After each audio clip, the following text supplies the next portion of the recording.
आजच्या न्यूजरूमला एका ब्रेकिंग न्यूजपासून सुरुवात करूयात. भाजपला एकेकाळी सर्वात मोठा विजय मिळवून देणारे प्रशांत किशोर यांनी भाजपच्याच मतदारसंघात मोठा धक्का दिलेला आहे. भाजपचे राष्ट्रीय अध्यक्ष असलेल्या नितीन नवीन यांच्या मतदारसंघात प्रशांत किशोर यांनी पोटनिवडणुकीत विजय मिळवलेला आहे. नक्की ही काय घडामोड आहे या संदर्भात आपण माहिती घेऊयात रोशन सरांकडून. कॉक्रोच आंदोलनानंतर भाजप बॅकफूटवर गेली होती, त्यामुळं ह्या पोटनिवडणुकांकडे सगळ्यांचं लक्ष होतं. आज 3 ठिकाणी पोटनिवडणूक झाली. त्यांचे निकाल आत्ता आलेले आहेत. मध्यप्रदेशमध्ये, गुजरातमध्ये आणि बिहारमध्ये सगळ्यात मोठा निकाल लागलेला आहे. कारण की त्या ठिकाणी तब्बल 30 वर्ष भाजपची ज्या मतदारसंघामध्ये सत्ता होती त्या मतदारसंघामध्ये त्यांना पराभव स्वीकारावा लागला. ह्या मतदारसंघामध्ये भाजपच्या एका वरिष्ठ नेत्याकडनं वक्तव्य करण्यात आलं होतं की आम्ही कुत्रं मांजर जरी उभं केलं तरी ते त्या ठिकाणी निवडून येईल. म्हणजे इतका कॉन्फिडन्स, म्हणजे हे वक्तव्य चुकीचंच होतं, पण एवढा कॉन्फिडन्स तिथल्या नेत्यांना त्या मतदारसंघाविषयी होता. त्या मतदारसंघाची रचना देखील तशीच होती, भाजपसाठी पूरक होती. जातीय समीकरणं त्यांच्या दृष्टीनं एकदम सोपी होती, तरीसुद्धा त्यांना या ठिकाणं मोठा पराभव स्वीकारावा लागला. 19-20 हजाराच्या लीडनी प्रशांत किशोर हे पुढे आहेत. त्यांचं जिंकणं निश्चित झालेलं आहे. आत्ता आपण बोलेपर्यंत ते जाहीरही, हा व्हिडिओ पूर्ण करेपर्यंत ते जाहीरही होईल. ह्या सगळ्या मतदारसंघाची रचना जर आपण पाहिली तर याचं मतदारसंघाच्या रचनेपेक्षा या मतदारसंघाची चर्चा सर्वाधिक का होतीये, कारण की हा मतदारसंघ जो आहे तो भाजपचे राष्ट्रीय अध्यक्ष नितीन नवीन यांचा आहे. यांच्या परिवाराकडे हा 30 वर्ष मतदारसंघ आहे. 2025ला जेव्हा नितीन नवीन यांची राष्ट्रीय अध्यक्षपदी निवड झाली तेव्हा त्यांनी इथल्या आमदारकीचा राजीनामा दिला. ते बिहारच्या मंत्रिमंडळात मंत्री होते. मंत्रिपद सोडून, आमदारकी सोडून ते राष्ट्रीय अध्यक्ष झाले. त्यानंतर इथं निवडणूक घोषित झाली, पोटनिवडणूक. त्यामुळे ही निवडणूक भाजप सहज जिंकेल, कारण की त्यांची एकंदरीत रचना पाहता, त्यांचं बूथ कार्यकर्त्यांचं जाळं पाहता त्यांना ही निवडणूक सहज सोपी होती. प्रमुख विरोधक इथं RJD होता, लालू प्रसाद यादव, तेजस्वी यादव यांचा.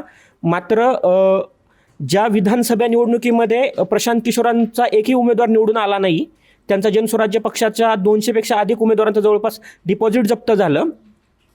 प्रशांत किशोर स्वतः मैदानात नव्हते, मात्र त्यांनी यावेळेस मोठा निर्णय घेतला आणि मी निवडणूक लढणार असं जाहीर केलं. त्यामुळे या निवडणुकीमध्ये ट्विस्ट आला होता की प्रशांत किशोर या निवडणुकीत उतरतायत, म्हणजे ही निवडणूक रंगतदार होईल. भाजप पहिल्यांदाच बॅकफूटवर कुठं गेला की त्यांनी अभिषेक सिन्हा नावाच्या उमेदवाराला उमेदवारी दिली होती, उमेदवारी जाहीर केली होती. मात्र त्या उमेदवारांनी माघार घेतली. ते माघार घेण्याचं कारण हेच होतं की सोशल मीडियामधनं आणि याच्यामधून त्याच्याविरुद्ध एक कॅम्पेनिंग चालवलं गेलं की तो मूळचा RJDचा होता. त्याचे वडील लालू प्रसाद यादव यांच्यासोबत मंत्रिमंडळामध्ये होते. जो चारा घोटाळा झाला होता त्या चारा घोटाळ्यामध्ये होते आणि त्यामुळं भाजपचं चरित्र काय आहे असा प्रश्न उपस्थित केला गेला. त्यानंतर दबाव निर्माण झाल्यानंतर त्यांनी माघार घेतली आणि एक नवीन उमेदवार भाजपने त्या ठिकाणी दिला. हा उमेदवार नौखा होता, पक्ष संघटनेमध्ये काम करणारा होता. त्यामुळे वेगळ्या प्रकारचं वातावरण निर्मिती केली गेली की भाजप हा, जरी हा मतदारसंघ नितीन नवीन यांचा असला, यांच्या परिवाराकडे असला, तरी भाजप हा सामान्य कार्यकर्त्याला संधी देतो. मात्र एकंदरीत एक कॉक्रोच जनता पार्टीचं आंदोलन, देशामध्ये वेगवेगळ्या प्रकारची जी निर्माण झालेली अस्वस्थता आणि मुख्यमंत्री सम्राट चौधरी यांच्याविषयी एक निगेटिव्ह मेसेज जो बिहारमध्ये प्रशांत किशोर देत आहेत, त्याचा फायदा त्यांना इथं झालेला दिसतो. तुम्ही या मतदारसंघाची रचना बघितली तर इथं 1.5 लाखापेक्षा हे उच्चवर्णीय मतदार आहेत. हा मतदारसंघ ओळखला जातो हा CKP जातीची लोकसंख्या इथं जास्त आहे. नितीन नवीन त्याच जातीमधनं येतात. त्यामुळं त्याच जातीचा उमेदवार भाजपने दिला होता. प्रशांत किशोर हे त्या जातीतनं येत नाहीत, तरीसुद्धा ते तिथनं लढले. त्याच्यामुळं त्यांचा पराभव होईल अशी चर्चा होती, कारण की बिहारचं राजकारण हे जातीचं राजकारण आहे. पण प्रशांत किशोर यांनी आपलं पूर्ण कॅम्पेनिंग हे भाजप कसा गर्विष्ठ झालेला आहे, तुमच्या मताला कसा किंमत देत नाही, ह्या मुद्द्यांभोवती लढलं आणि त्याचा त्यांना फायदा झालेला दिसतोय. कारण की जवळपास 49% मतं, आत्ता जी आकडेवारी येते त्यामुळे 49% मतं त्यांना मिळालेली आहेत. या मतदारसंघाचं वैशिष्ट्य म्हणजे हा सगळ्यात सुशिक्षित मतदारसंघ आहे बिहारमधला. मात्र सगळ्यात सुशिक्षित असून देखील इथं मतदानाचं प्रमाण नेहमीच कमी राहिलेलं आहे. गेल्या वर्षी जेव्हा विधानसभेमध्ये निवडणूक झाली तेव्हा इथं 43%-42% मतदान झालं होतं आणि पोटनिवडणुकीमध्ये फक्त 35% मतदान झालेलं आहे. आणि त्या 35% मतदानामध्ये जेव्हा शक्यतो ट्रेंड असा असतो की पोटनिवडणुकीमध्ये जो सत्ताधारी असतो तो जिंकतो आणि नोव्हेंबर डिसेंबरमध्येच भाजपचं सरकार आलेलं आहे. पण वर्षाच्या आतमध्ये म्हणजे 6-7 महिन्यांमध्येच हा एवढा मोठा बदल तिथल्या मतदारांनी घडवून आणलेला आहे. प्रशांत किशोर यांचं याच्यामागचं कष्ट त्याच्यामागचे दिसून येतात. तसं बिहारमध्ये भाजपविषयी नाराजी आहे असं आपण म्हणू शकतो. बांकीपूर विधानसभा मतदारसंघातील निकाल खरं तर भाजपसाठी धक्कादायक असा म्हणावा लागेल. कारण एकीकडं जंतर मंतरवर झालेलं कॉक्रोच जनता पार्टीचं आंदोलन आणि त्यामुळं भाजप विरोधात असलेली भाजप विरोधात थोडीफार लाट आहे असं म्हणता येईल. कारण पंतप्रधान एकीकडे इंस्टाग्रामवर आता सक्रिय झालेले दिसत आहेत, त्यांचे नेते इंस्टाग्रामवर सक्रिय झालेले आहेत. एकीकडं संसदेचं अधिवेशन सुरू आहे, या अधिवेशनामध्ये NDA बॅकफूटवर गेलेला आहे. असं असताना बांकीपूरमधील निकाल भाजपच्या बड्या नेत्यांना धक्का देणारा असा ठरलेला आहे. नितीन नबीन यांचा हा बालेकिल्ला होता. त्या बालेकिल्ल्यामध्ये भाजपला अपेक्षित कामगिरी करता आलेली नाही. पण हा निकाल म्हणजे संपूर्ण बिहारमधलं चित्र आहे का असं म्हणता येईल का? तर असं कदापि नाही आहे. कारण तुम्ही जर 2017मध्ये जे उत्तर प्रदेशचे योगी आदित्यनाथ आहेत ते ज्यावेळेस भाजपची उत्तर प्रदेशात सत्ता आली त्यावेळेस योगी आदित्यनाथ यांनी खासदारकीचा राजीनामा दिला आणि ते मुख्यमंत्री बनले. त्यांच्या राजीनाम्यानंतर गोरखपूर मतदारसंघात पोटनिवडणूक झाली होती लोकसभेची. त्या लोकसभेच्या पोटनिवडणुकीमध्ये समाजवादी पक्षाचा उमेदवार मोठ्या मताधिक्याने निवडून आला होता. पण ही पोटनिवडणूक होती. भाजपचे अनेकदा अशा पोटनिवडणुकांमध्ये आपण पराभव झालेला पाहिला आहे. त्याच्यावर चर्चाही होते की भाजप पोटनिवडणुकांमध्ये जाणीवपूर्वक पराभूत होते आणि विधानसभेची निवडणूक किंवा लोकसभेची निवडणूक आली की त्या मतदारसंघातून विजय मिळतो. तसंच गोरखपूरमध्ये 2019मध्ये लगेच वर्षभरात लोकसभेची निवडणूक झाली आणि भाजपचे रवी किशन हे लाखो मतांनी तिथून निवडून आले. त्यामुळे बांकीपूरमधील विजय हा प्रशांत किशोर किंवा विरोधकांसाठी महत्त्वाचा असला तरी भाजपसाठी आणि धक्कादायक असला तरी पुढेही असाच निकाल लागेल किंवा बिहारमधील हवा बदलेल. बिहारमध्ये सम्राट चौधरी यांच्यावर नामुष्की ओढवेल किंवा सरकार बॅकफूटवर जाईल अशा पद्धतीनं लगेच विश्लेषण करता येणार नाही. कारण बिहारच्या विधानसभा निवडणूक ही गेल्या वर्षीच झाली होती. त्याला आणखी पुढच्या इलेक्शनला 4.5 वर्ष जवळपास कालावधी आहे. त्यामुळे 4.5 वर्षामध्ये पुलाखालून बरंच पाणी वाहणार आहे. जेनझीचं आंदोलन त्याचा इम्पॅक्ट झाला का की नाही हे आता पुढील काळात प्रशांत किशोर किंवा भाजपचे नेते त्याचं विश्लेषण करतील, सांगतील. पण सध्या तरी बांकीपूर विधानसभा मतदारसंघाच्या अनुषंगाने काही प्रमाणात भाजप बॅकफूटवर जाईल.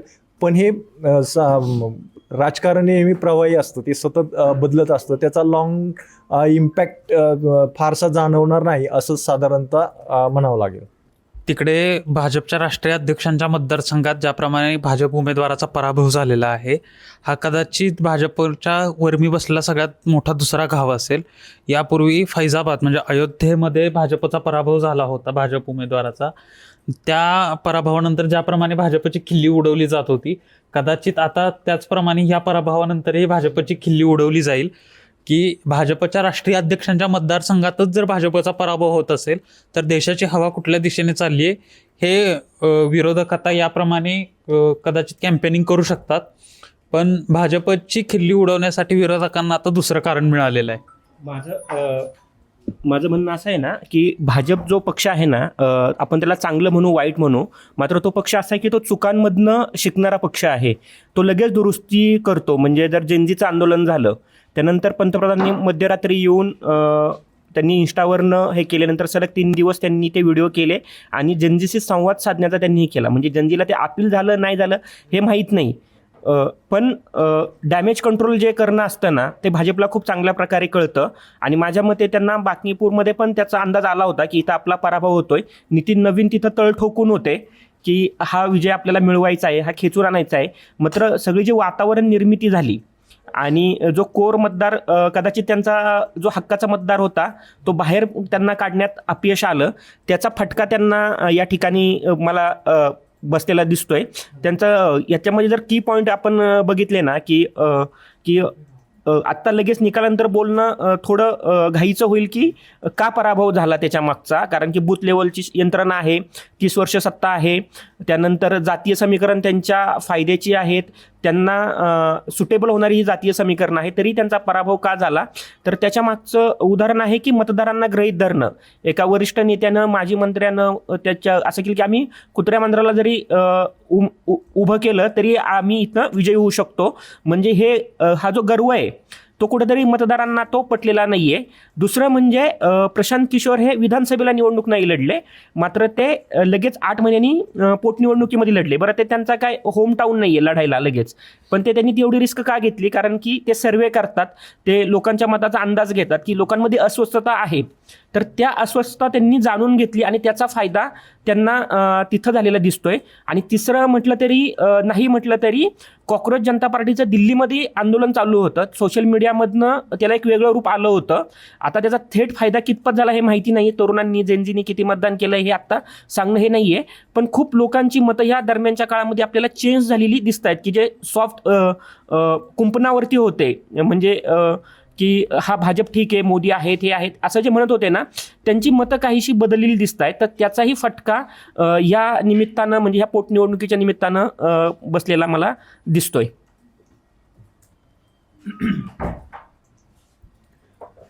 या निवडणुकीमध्ये बिहारमधला सध्या प्रमुख विरोधी पक्ष आहे राष्ट्रीय जनता दल, त्यांचा उमेदवार 3ऱ्या क्रमांकावर फेकला गेलेला आहे. मुळात प्रशांत किशोर यांनी सुरुवातीपासूनच मतदारसंघामध्ये निवडणुकीमध्ये दोन्ही पक्षांना, म्हणजे विरोधकांनाही RJDला आणि BJPला दोन्ही पक्षांना टार्गेट केलं होतं. पण ज्यावेळेस निवडणुकीची घोषणा झाली त्यावेळेस RJD आणि काँग्रेस या दोन्ही पक्षांकडून प्रशांत किशोर यांना पाठिंबा दिला जाणार का याबाबत उत्सुकता होती. कदाचित तशी चर्चाही प्रशांत किशोर यांनी तसं विधानही केलं होतं की त्यांचा पाठिंबा आला तर आपल्याला काहीच हरकत नसेल, पण काँग्रेस आणि RJDनं पाठिंबा दिला नाही.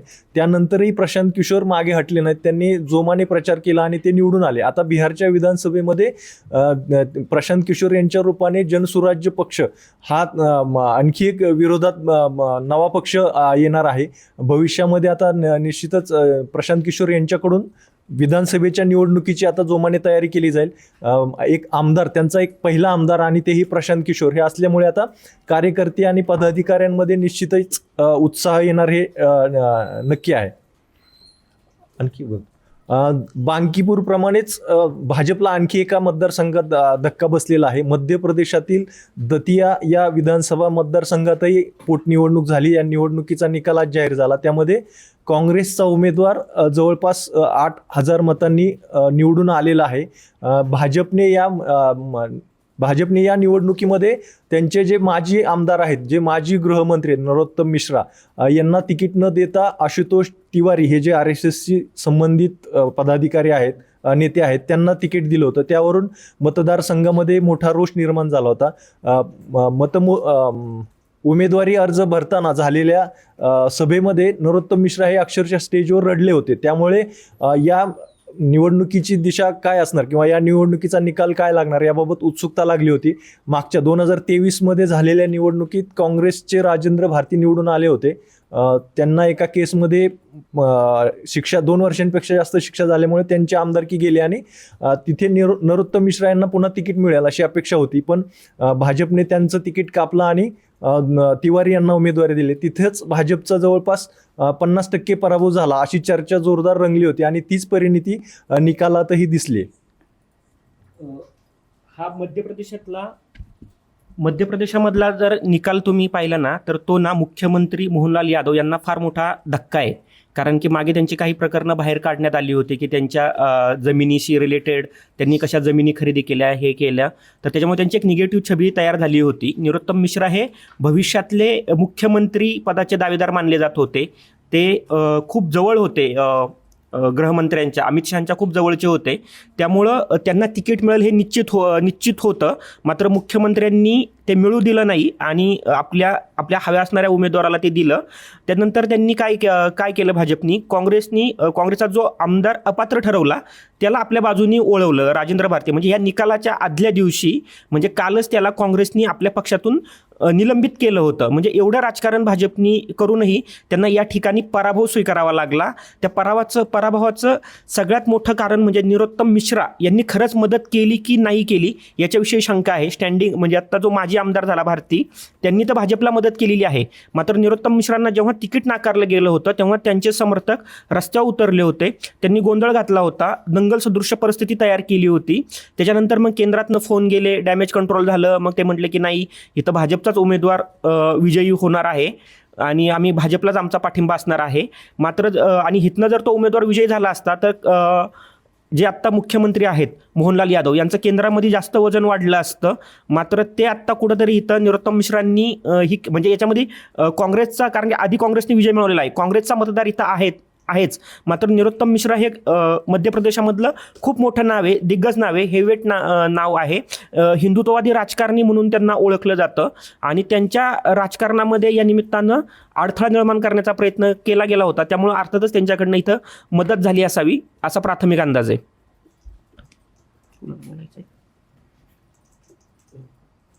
गुजरातमध्ये जिंकले ते गुजरात आपण भाजपच्या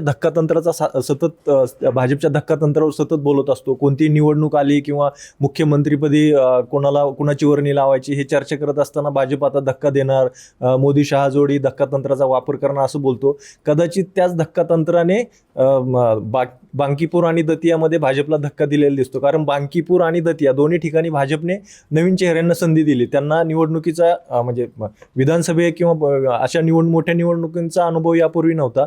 तिथे भाजपने नवीन चेहरे दोन्ही ठिकाणी दिले. आपल्या जुन्या नेत्यांना त्यांनी तिथं डावललं. नरोत्तम मिश्रा यांच्यासारख्या नेत्याला त्यांनी तिकीट नाकारलं. नरोत्तम मिश्रा हे दतियामध्ये सलग 3 निवडणुकांमध्ये विजयी झाले होते.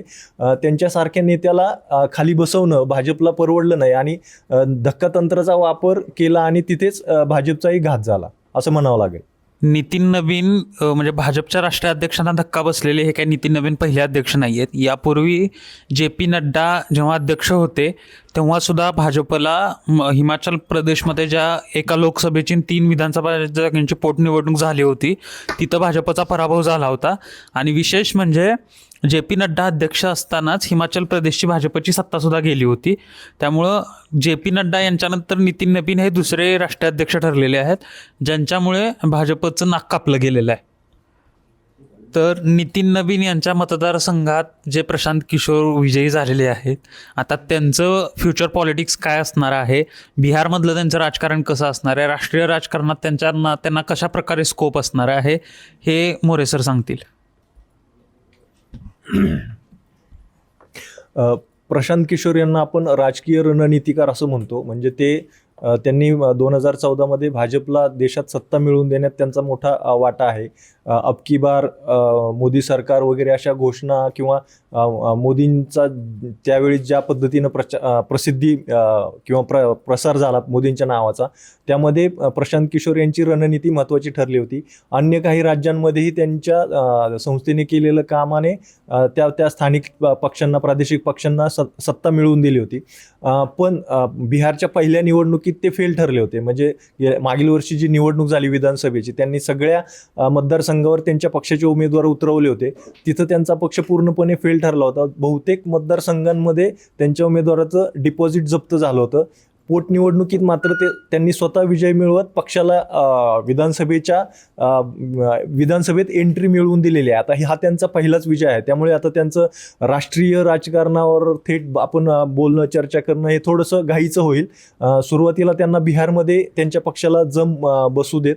त्यांच्या पक्षाची आता पुढील रणनीती साहजिकच बांकीपूरमध्ये जे आत्ता विजय मिळालेला आहे तो पुढच्या 4.5 वर्ष तिथे कामं करून लोकांचा कसा प्रतिसाद मिळेल किंवा लोकांना आपलं काम दाखवून देण्याची त्यांना संधी असेल. मोठा कार्यकाळ मिळालेला आहे त्यांना, 4.5 वर्ष आहेत तब्बल. त्या माध्यमातून राज्य सरकारच्या विविध योजना असतील, निधी असेल, त्या मतदारसंघामध्ये आणणं आणि नितीन नवीन यांनी यापूर्वी जी काम केलंय त्याच्यापेक्षा वरचढ काम करून दाखवण्याची मोठी संधी त्यांच्याकडे असेल. ती संधी जर म्हणजे आपल्या कामाच्या माध्यमातून त्यांना बांकीपूर हा एक लिटमस टेस्ट असेल त्यांच्यासाठी खरं तर. कारण ही जर या परीक्षेत ते यशस्वी ठरले तर त्यांना बांकीपूर हे मॉडेल इतर मतदारसंघामध्ये घेऊन जाता येईल. तिथं आपल्या पक्षाची पदाधिकारी किंवा संघटन बळकट करण्यासाठी त्यांना बांकीपूरचा विजय हा निश्चितच फायदेशीर ठरणार आहे. त्या दृष्टीने ते आता मागच्या इलेक्शनमध्ये कुठले मतदारसंघांमध्ये त्यांच्या उमेदवारांनी चांगली कामगिरी केलेली आहे त्याचं विश्लेषण त्यांनी केलंच असेल. त्यानुसार आता बांकीपूरचं मॉडेल घेऊन ते हळूहळू वेगवेगळ्या मतदारसंघांमध्ये जातील आणि आगामी बिहारच्या विधानसभा निवडणुकीतच आपला पक्ष कशा पद्धतीनं अधिकाधिक चांगली कामगिरी करेल यावर त्यांचं प्रामुख्याने लक्ष असेल. माझ्या मते प्रशांत किशोरांच्या समोरचं आव्हान आहे ना ते भाजप नसेल तर ते RJD असेल, राष्ट्रीय जनता दल यांचा, लालू प्रसाद यादवांचा. कारण की आत्ता सत्ता मिळवण्यापेक्षा विरोधातली पेस मिळवणं हे खूप महत्त्वाचं आहे त्यांच्यासाठी. जातीचं समीकरण त्यांच्या बाजूनी नाही आहे आणि यादव मुस्लिम जे समीकरण आहे ते लालू प्रसाद यादव यांच्या पक्षाच्या बाजूनी आहे. त्यामुळं सत्तेशी पंगा घेताना आपण कसे सक्षम विरोधी पक्ष आहोत हे दाखवण्यासाठी ते आत्ता एकटे जरी असतील तर ते आत्तापासून असा प्रयत्न करतील. त्यांनी 200-250 जागा, 230 वगैरे जागा त्या लढल्या होत्या, तिथे त्यांचे डिपॉझिट जप्त झाले होते.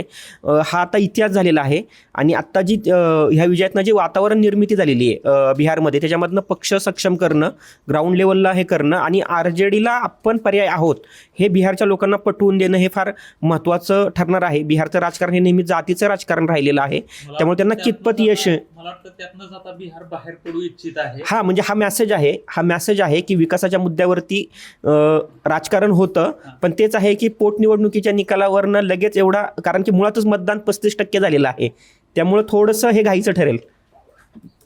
पोटनिवडणुकीच्या निकालावरून जरी आपण अंदाज बांधला नाही की हे जातीपातीच्या पलीकडचं गेलेलं निवडणूक आहे, तरीही बिहारच्या जनतेनं प्रशांत किशोर यांना विजयी करून एक स्पष्ट संदेश दिलेला आहे की यादव मुस्लिम हे जे राजकारण बिहारला वर्षानुवर्ष बिहारमध्ये अडकून पडलेलं आहे त्या राजकारणातून आता बिहार बाहेर पडू बघत आहे.